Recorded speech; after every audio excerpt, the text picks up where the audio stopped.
কি করতেছেন? আসসালামু আলাইকুম সবাইকে। তো আমরা একটা হ্যাঙ্গিং কমোড লাগাইলাম। পুরো যে হ্যাঙ্গিং কমোডের যে সিস্টেম পার্ট, যেটা কনসিল পার্ট, এই কনসিল পার্টটা ইনস্টল করছি। তো এখন আমরা এদিকে সব কানেকশন দেওয়া হয়ে গেছে। তো এখন আমরা পানি চেক দিব। আর পানি চেক দেওয়ার একটা উদ্দেশ্য, অনেক সময় ওই যে টাইস করতে যায়, অনেক জায়গায় পাইপ থেকে ফুটা হয়ে যায়, এরপরে এটা আসলে টাইস বাইঙা আবার দেখার অনেক ঝামেলা। এর জন্য একবারে পানি ছাইরা পানি চেক দিতেছি।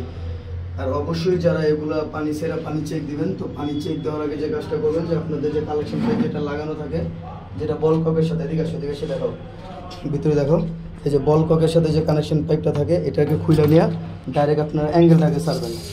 যে ময়লাটা পাইপের ভিতরে থাকবে, ওই ময়লাটাকে বাইরে হয়ে যাবে।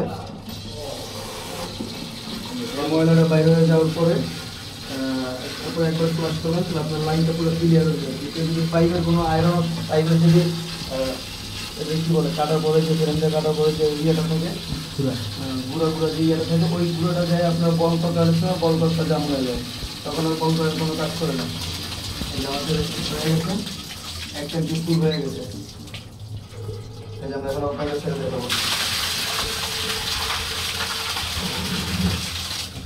এই যে এখন বাইন্ডার চেক হয়ে গেছে। এখন আপনারা যে কালেকশন একটা লাগাই দেন, ওই বল ককে আর কোনো সমস্যা হবে না। বল কক দিয়ে সেটা দিয়ে বাইন্ডার ছেড়ে দেবো, বল কক দিয়ে কালেকশন লাগানো শেষ। কালেকশন লাগানো শেষ, এই যে পানি ছেড়ে দিলাম। এখন আপনার পানিটা বল কক হয়ে যেতেছে। এখন কোনো বাবরি টুটি যায়, আপনার ওইখানে বল ককের ইয়েটা বন্ধ হওয়ার কোনো চান্স নেই।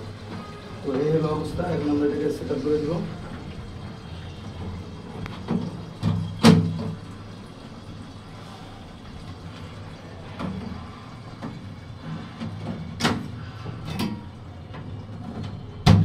মোটামুটি আমাদের কাজ শেষ। এখন হলো টাইসের কাজ। এখন ওরা টাইস করার পরে আমরা একদম ফিনিশিং পারে আইসা আমরা এটার যে সিরামিক্সটা থাকে, যে কমরটা থাকে, ওই কমরটা আমরা ইনস্টল করে দেবো। সবাইকে আসসালামু আলাইকুম।